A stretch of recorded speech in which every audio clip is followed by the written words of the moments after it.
Você sabe identificar quando que é apropriado encaminhar um aluno para uma avaliação com psicopedagogo? Quais são os sinais que indicam que uma intervenção especializada pode ser necessária? Olá, eu sou a Mara Duarte da Costa e sou a mentora aqui da Rema Neuroeducação. E hoje eu tenho a alegria de apresentar o professor Gustavo. Ele é um especialista em psicopedagogia, porque nessa aula ele vai explicar os sinais e os critérios que indicam, tá? Quando é que um aluno deve ser encaminhado para uma avaliação psicopedagógica. E você vai aprender a identificar as dificuldades de aprendizagem que podem requerer aí uma intervenção especializada e como proceder para garantir que os seus alunos recebam o apoio necessário.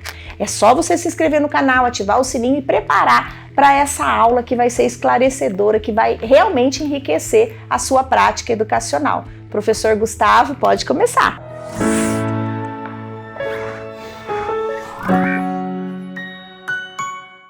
Quando é apropriado encaminhar um estudante, um aluno, para uma avaliação com um psicopedagogo?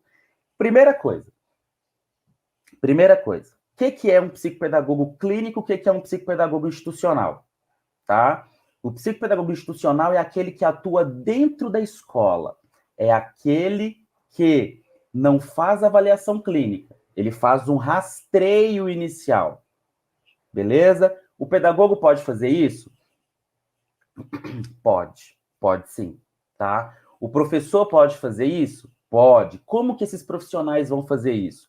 Por meio de um parecer, por meio de um relatório de desempenho daquele estudante. E esse relatório, pessoal, precisa conter as dificuldades de aprendizagem, as questões comportamentais que esses professores que atuam com essas crianças observam.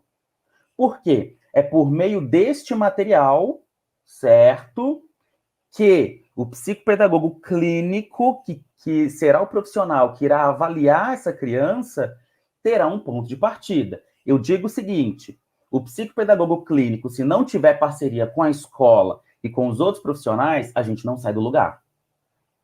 Isso é fato. Isso é fato. E assim, ó, observe. Primeiro, observa a criança, observa as dificuldades, relato as dificuldades num relatório. Não precisa ser extenso, pode ser até por tópicos, certo, pessoal? Vou encaminhar isso para a minha pedagoga, vou encaminhar isso para os outros professores que atuam com essas crianças, com essa criança, é o primeiro passo. Levantar material que sustente o meu argumento. Não é assim, ó. E a criança está no primeiro ano, está demorando a ler, vou encaminhar para o psicopedagogo. Gente, a criança está em processo de alfabetização. Nós temos que observar se ela está acompanhando ou não. Se ela não está acompanhando, daí eu preciso observar isso com mais cautela para saber se realmente é uma dificuldade que está instalada ou se pode ser alguma coisa a mais. Certo, pessoal? Muito bem. Então, deixo aqui com vocês os meus contatos, tá? Deixo aqui o contato aberto. Quer perguntar sobre dicas? Quer, né? Me marquem aí no Instagram. Conhecimento é uma coisa que a gente nunca para. Eu tenho 12 anos de clínica, 12 anos de sala de aula. Eu tenho 27 pós-graduações e um mestrado. E ainda continuo estudando. Conhecimento é algo que não dá para parar, gente. Não dá para parar. Beleza? Então, primeira coisa que nós temos que conversar é o seguinte. Prof. Gustavo, quando encaminhar para um psicopedagogo? Primeiro, quando essa criança apresenta dificuldade na leitura, dificuldade na escrita, dificuldade no processamento sensorial, dificuldade na matemática ou no raciocínio lógico, dificuldade na atenção, quando esse sujeito costuma apresentar movimentos restritos, movimentos repetitivos, movimentos estereotipados, dificuldade na interação com os colegas, dificuldades motoras, dificuldade na atenção seletiva. O que é atenção seletiva? É quando eu consigo selecionar um objeto, um fenômeno, uma situação e me manter atento a essa situação até o final. naquela atenção difusa, ou seja, dificuldade de manter a atenção em dois focos ao mesmo tempo, atenção alternada. Opa, ora o professor Gustavo presta atenção aqui na janela que está do lado dele, né? Que eu estou vendo aqui que tem alguém fazendo uma reforma na minha frente, aqui no apartamento da minha frente, e ora o professor Gustavo presta atenção aqui na live e não perco o que a gente chama de fio da meada. Ou então, quando eu estou conversando com alguém do meu lado aqui, paro, converso com alguém do meu outro lado e vou fazendo aí essa atenção difusa sem perder o foco, sem perder o fio da meada. Certo, pessoal? Eu nem brinquei com vocês hoje ainda, né? Para quem não sabe, eu estou em Curitiba, tá? Mas eu sou mineiro, tá, gente? Nasci em Minas, fui criado em Minas.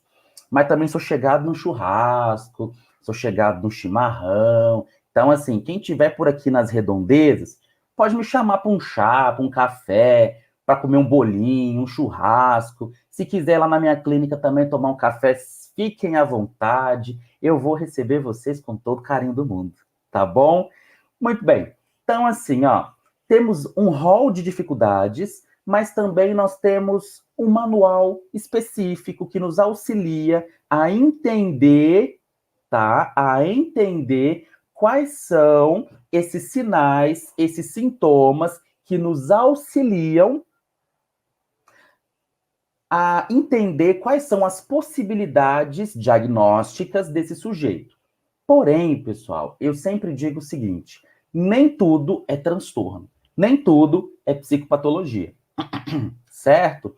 Por que eu digo isso? Às vezes, nós que estamos na escola, ou o pai, ou a mãe, enfim, sempre fala assim: ai, eu acho que é autismo, Gustavo, ai, eu acho que é TDAH, Gustavo, ai, Gustavo, eu acho que é deficiência intelectual. Gente, nem tudo é transtorno. Existe uma coisa, por exemplo, que é dificuldade de atenção e existe o transtorno de déficit de atenção, certo? A dificuldade de atenção é algo transitório, é algo passageiro, é algo que, né, vai passar com as devidas intervenções. O TDAH, por exemplo, ele é um transtorno permanente que essa pessoa vai lidar com as dificuldades de atenção ao longo da vida dela e que ela precisará passar por uma intervenção, uma reabilitação neuropsicopedagógica, psicopedagógica, neuropsicológica. Então, nós precisamos entender que nem tudo que parece ser transtorno realmente é. Certo, pessoal? Então, nós temos que ficar atentos e não ficarmos ansiosos em achar que tudo é um TOD, tudo é um TDAH, mas também nós não podemos descartar. A questão é ficarmos atentos, ficarmos alertas aos sinais e aos sintomas.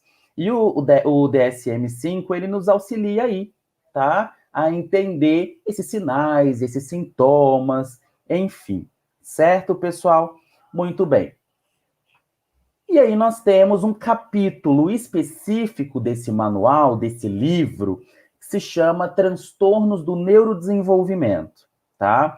O que são os transtornos do neurodesenvolvimento? São aqueles que aparecem, tá?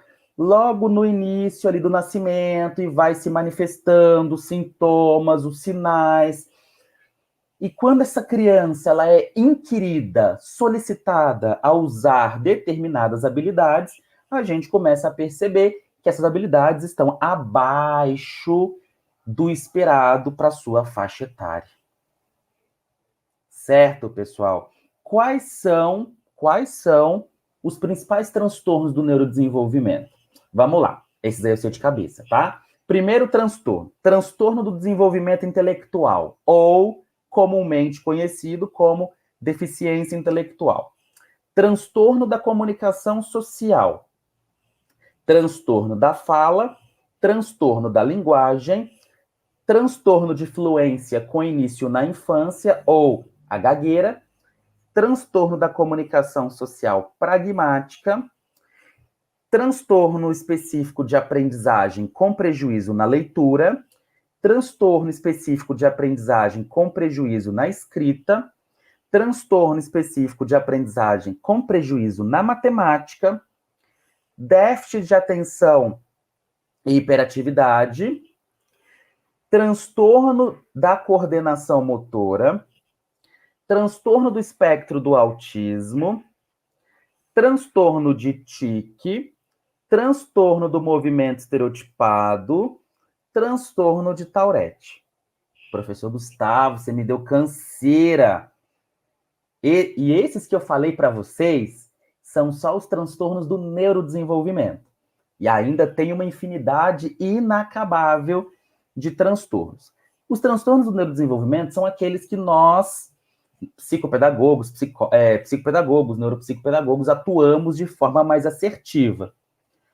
Porém, né, tem outros transtornos que nós também atuamos, como o transtorno opositor desafiador, que daí já estão dentro da classificação de transtornos de controle do impulso e da conduta.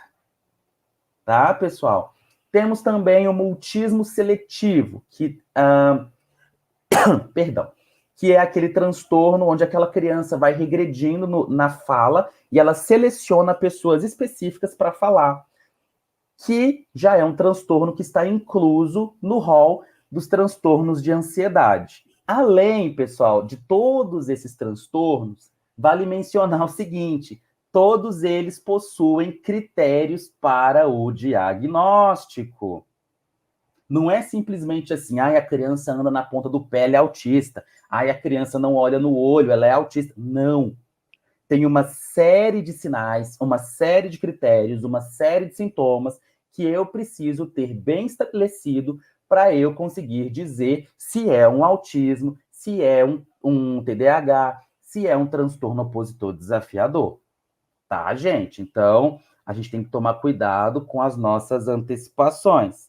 Qual que é a diferença entre dificuldade de aprendizagem e transtorno de aprendizagem?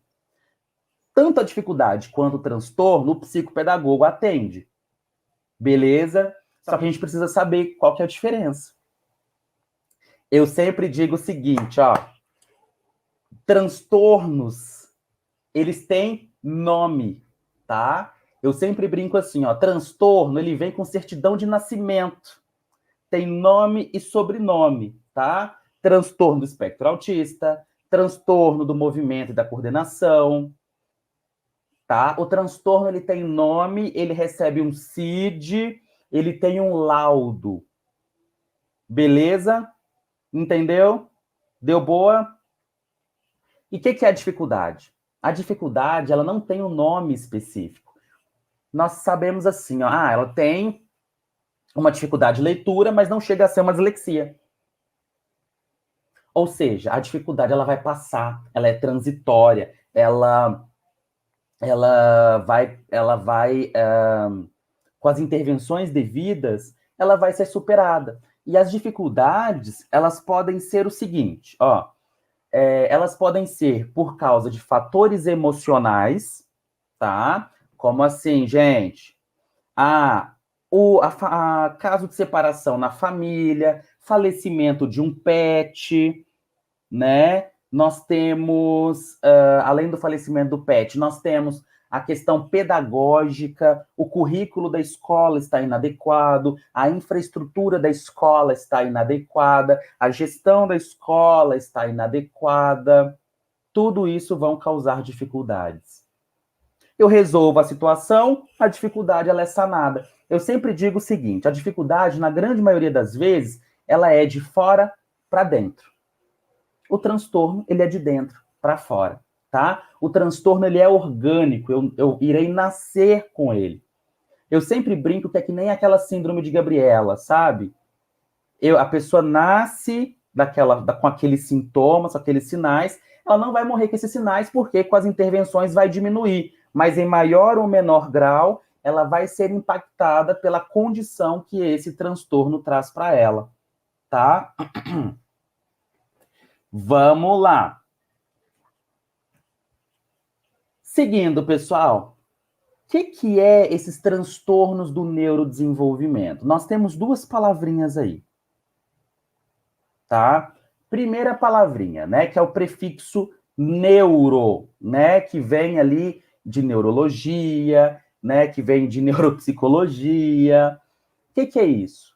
É o estudo do nosso sistema nervoso central, sistema nervoso periférico, em seus padrões normais e em seus padrões patológicos, ok? Vocês sabem o que significa a palavra psicopatologia? Psicopatologia, gente, eu não gosto muito de falar da palavra doença, tá? É uma palavra que a gente tem que abolir dos nossos dicionários. Porém, a literatura psiquiátrica ainda traz essa visão biomédica dos transtornos, né? Que é essa questão do adoecimento e tal. Então, psicopatologia é um desvio da função normal da nossa psique, da nossa cognição, da nossa mente, certo? Eu gosto de usar a minha definição, que é o quê? Um funcionamento com características específicas dessa psique, dessa cognição.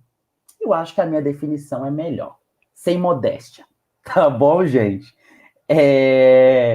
Muito bem.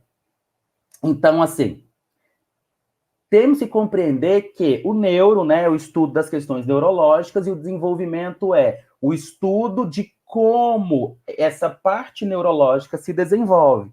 Nós temos lá os períodos do desenvolvimento humano, né? Então, observem, eu tenho que entender a forma com que essa criança se desenvolve. Tanto afetivamente, de forma neuropsicomotora ou de forma física, tenho que entender como essa criança se desenvolve cognitivamente e emocionalmente. Beleza? Então, assim, quando eu entendo a forma com que essa criança se desenvolve nas suas mais variadas áreas, eu vou conseguir compreender o que pode estar, não gosto dessa palavra, mas o que pode estar disfuncional para eu conseguir intervir de forma mais assertiva, de forma mais adequada. Beleza, pessoal? Pois bem, então, o que são os transtornos do neurodesenvolvimento? Condições que iniciam onde? Na infância. E têm impacto importante no funcionamento social e cognitivo, envolvendo déficits sérios na interação social e nas habilidades de comunicação, bem como comportamento, interesses e atividades bizarros. Não gosto dessa palavra bizarros, tá? Mas é uma definição antiga, de muitos anos atrás. Quando ele fala comportamentos bizarros, e aqui é uma tradução do inglês, significa dizer que comportamentos diferentes daqueles que são habituais para aquela faixa etária, tá? Os transtornos, pessoal, do neurodesenvolvimento são um grupo de condições com início no período do desenvolvimento. Os transtornos tipicamente se manifestam cedo no desenvolvimento, em geral, antes da criança ingressar na escola. Vocês já perceberam uma coisa? Que a grande maioria das vezes, quem descobre, quem levanta o sinal de alerta para possíveis transtornos, funcionamentos diferentes dessa criança, é a escola? Vocês já perceberam isso? Porque é na escola que essa criança é inquirida a usar tais habilidades. E quando a mãe recusa encaminhar para um profissional? Aqui nós temos uma questão séria, preocupante e muito delicada, tá?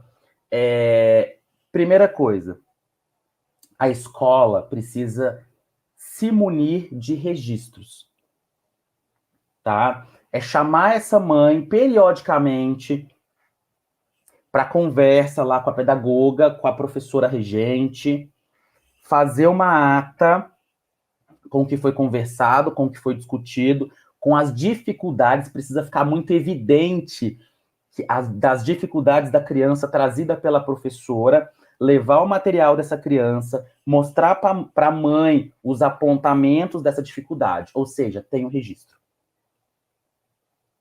Tem um registro, tá? E não é somente um registro, é continuar registrando. É deixar com essa professora em sala de aula formas, tá? Com que ela consiga registrar o dia a dia dessa criança, para ela ter subsídios no final do ano, por exemplo, para saber o que vai fazer, e também para, durante os bimestres, trimestres, acionar, talvez, até a rede de proteção, tá? Porque, assim, quando é algo que está prejudicando o desenvolvimento da criança, também é importante que nós, enquanto professores, escolas, levemos isso para a Secretaria de Educação, para os núcleos específicos, para esses núcleos, em algum momento, até acionar o conselho tutelar e dizer assim, olha, mãe, a escola está tentando, mas a gente precisa que você faça a sua parte.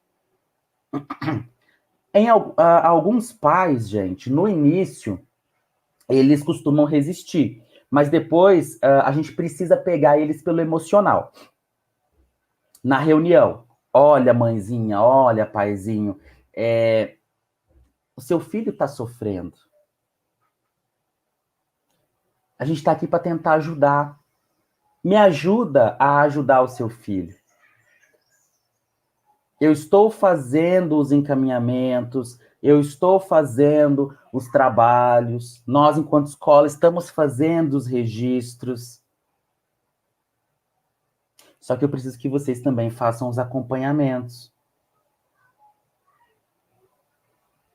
Tá, pessoal? E aí, esses registros são importantes, não somente registros em reuniões, tá? Vocês precisam ter um dossiê dessa criança. Todos os professores que atuam com essa criança vai registrar as dificuldades que a criança tem por data, vai colocar na pastinha lá que pode ficar na sala, enfim, ou cada professor fica com o seu, as atas de conselho de classe e as atas de reuniões. E detalhe, uma dica, tá? Uma dica muito importante.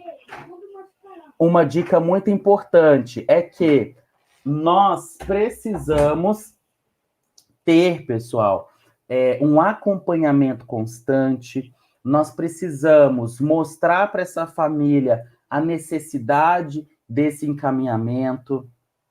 E uma coisa que eu sempre digo, se você é pedagoga e vai conversar com a mãe, com o pai, enfim, sempre tem alguém da escola do seu lado.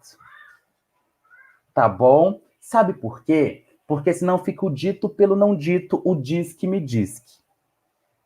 É sempre bom ter uma pessoa que esteja com você ali do lado, representando a escola. A diretora, a vice-diretora, um professor que atua com a criança, que talvez não esteja em sala de aula naquele momento.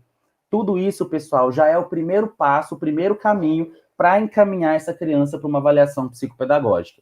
E detalhe, quando vocês forem encaminhar essa criança para uma avaliação, todos esses registros que vocês fizeram, é de extrema importância vocês encaminharem uma cópia para o psicopedagogo. Por quê?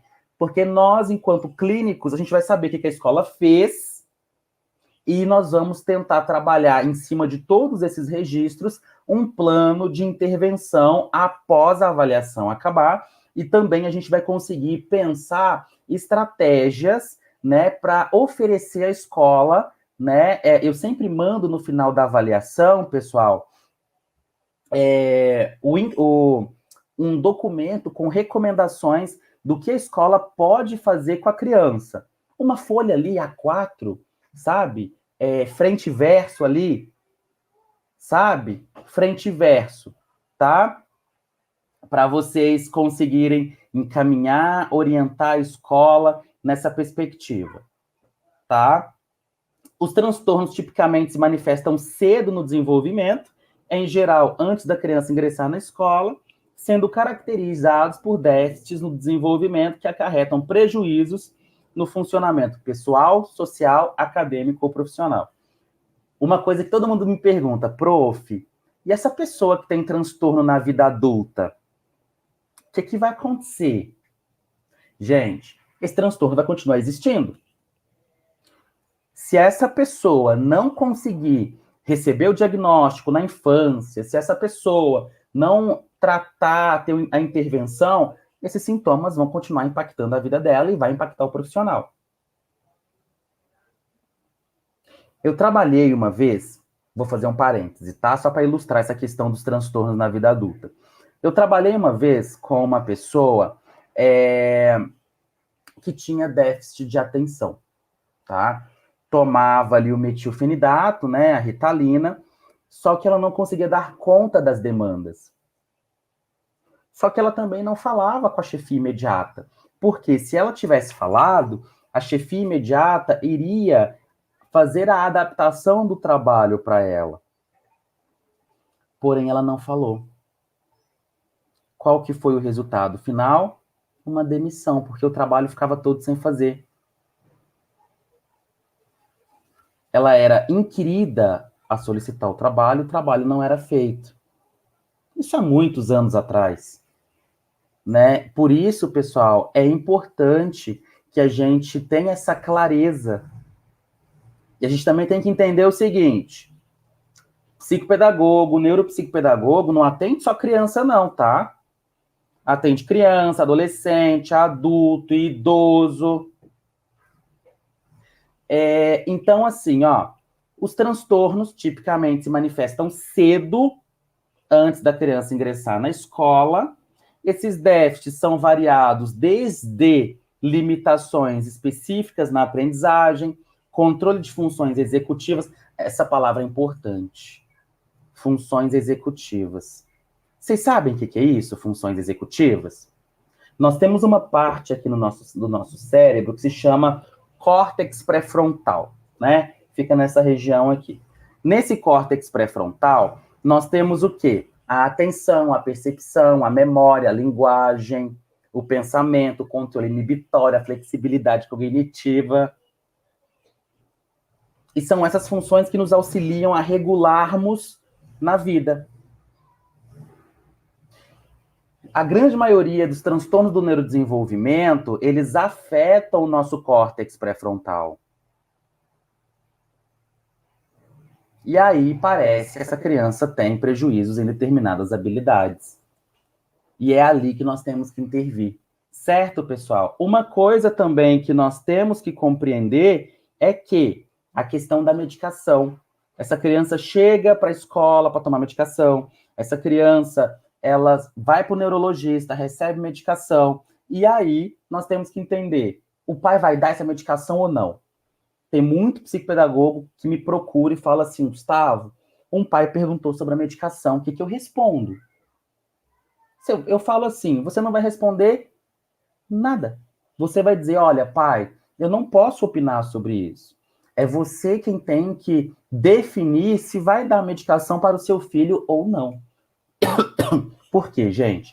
Se você disser assim, ó, ai, pai, eu acho que é importante dar a medicação. Depois começa a dar reação, a culpa vai ser de quem? Sua. Tá, gente? A culpa vai ser sua. Outra questão. A gente não toma partida em relação a isso. Os déficits do desenvolvimento variam desde limitações muito específicas na aprendizagem ou no controle das funções executivas e também no contexto ali da inteligência, dos aspectos sociais, tá? Quando eu falo das habilidades sociais, gente, eu estou falando do quê? Eu estou falando dos prejuízos na interação social, dos prejuízos na cognição social, dos prejuízos na comunicação social, tá? Isso precisa ficar entendido. Beleza? Nós temos também as questões da inteligência. Eu não gosto de usar a palavra inteligência, tá? A literatura traz. Eu prefiro usar a palavra cognição. Tá? Por que cognição? Tem algumas... A inteligência, pessoal, ela é ampla, ela é múltipla, ela é diversa. O Gardner, que é um psicólogo americano, já dizia pra gente, desde 2000, 1990 ali, que nós temos inteligências múltiplas, né? O que antes, no passado, a gente só falava sobre aquelas inteligências lógico-matemática e linguística. Só que eu digo para vocês o seguinte, a inteligência lógico-matemática e linguística, elas são suficientes para avaliar uma criança? Não, né? E a inteligência sinestésica, motora, corporal, musical, intrapessoal, interpessoal, né, naturalista, e essas inteligências? Né? E essas inteligências? Nós não podemos deixar, pessoal, de considerar essas múltiplas inteligências num contexto de uma avaliação psicopedagógica. Tá? Porque assim, ó, tudo isso perpassa por, talvez essa criança não é muito boa na matemática, mas ela é excelente na parte motora. Isso é um tipo de inteligência. Eu, por exemplo, eu gosto muito da inteligência linguística, que é uma das minhas. Mas a inteligência matemática não é lá grandes coisas não, pessoal. E a gente tem que entender onde o nosso calo aperta. Tá? Então, isso precisa ficar claro. E uma coisa que é extremamente importante, psicopedagogo, neuropsicopedagogo, terapeuta ocupacional, fonoaudiólogo, neuropsicólogo, tem que fazer supervisão clínica. Não adianta achar que a gente aguenta tudo aqui, ó, no peito, que não aguenta, não. A gente estuda muito, mas a gente precisa fazer supervisão clínica. Eu preciso de outra pessoa para me auxiliar. Tá, pessoal? Eu preciso, talvez, tenho dúvida, vou procurar alguém. Vou procurar, sei lá, vou procurar o professor Gustavo, vou procurar a professora Mara, né, que são especialistas na área de supervisão. Tá, pessoal? Não dá para a gente sofrer sozinho. Prof. Gustavo, a superdotação também necessita da nossa atenção enquanto profissionais de educação. Como intervir em sala de aula no caso de crianças com superdotação? Isso é legal. Vamos lá. Crianças com superdotação, elas têm a tendência de terminar as lições mais rápidas.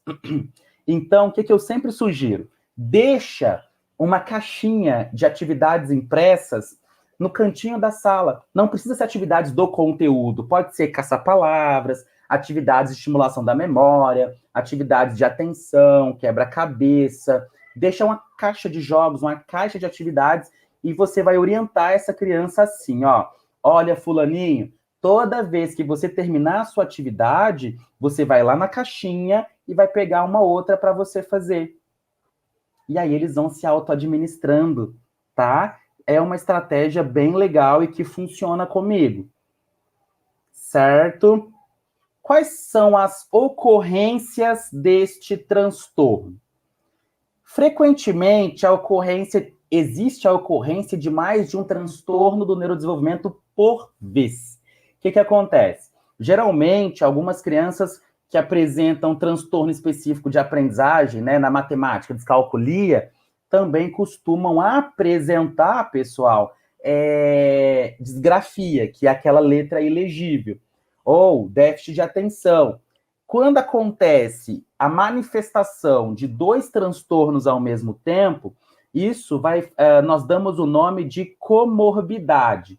O que é isso? Nós temos um transtorno principal, né? Vamos supor, a criança tem déficit de atenção como diagnóstico primeiro, e no segundo diagnóstico, ou segundo, terceiro, quarto, enfim, ela vai ter outros, né? Dislexia, disgrafia, dislalia, transtorno da comunicação social. Esses diagnósticos paralelos, esses diagnósticos subjacentes, nós damos o nome de comorbidades.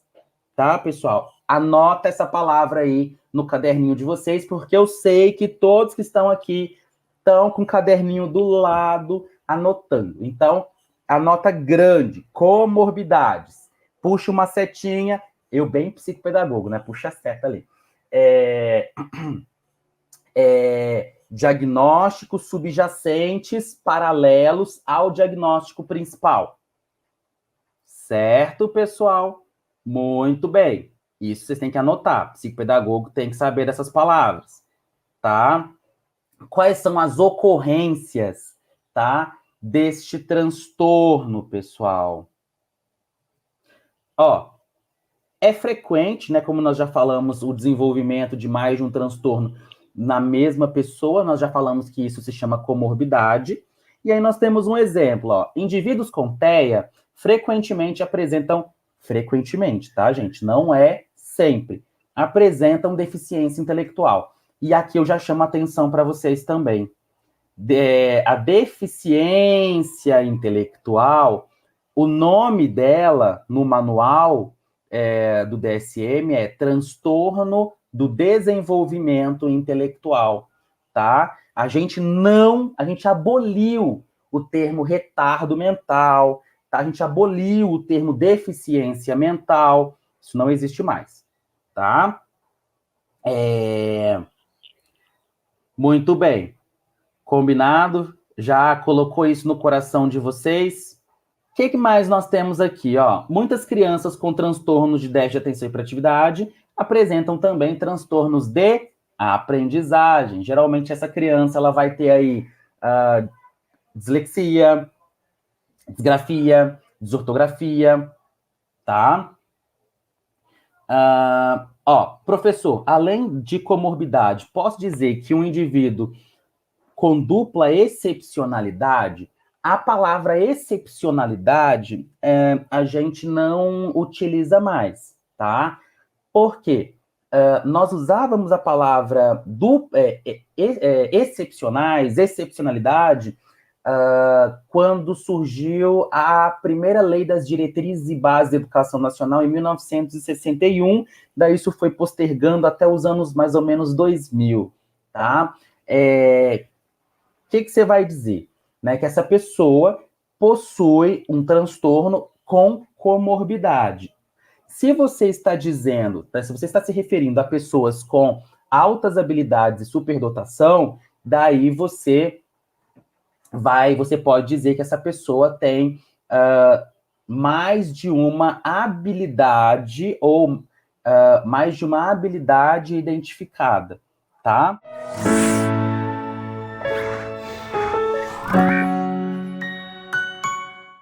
Obrigado por assistir até o final. E se você gostou desse vídeo, então não se esqueça de curtir e compartilhar com seus amigos. Isso ajuda muito a gente a disseminar o conhecimento para muito mais pessoas. E se ficou alguma dúvida ou sugestão, pode deixar aqui embaixo nos comentários que teremos o maior prazer em responder. Eu adoro quando vocês contam as histórias de vocês em sala de aula, porque isso enriquece muito a discussão. E aqui na Rema, o conhecimento não tem fim. Quer saber mais? Clique aqui no vídeo que está aparecendo na sua tela para aprender ainda mais. Até a próxima!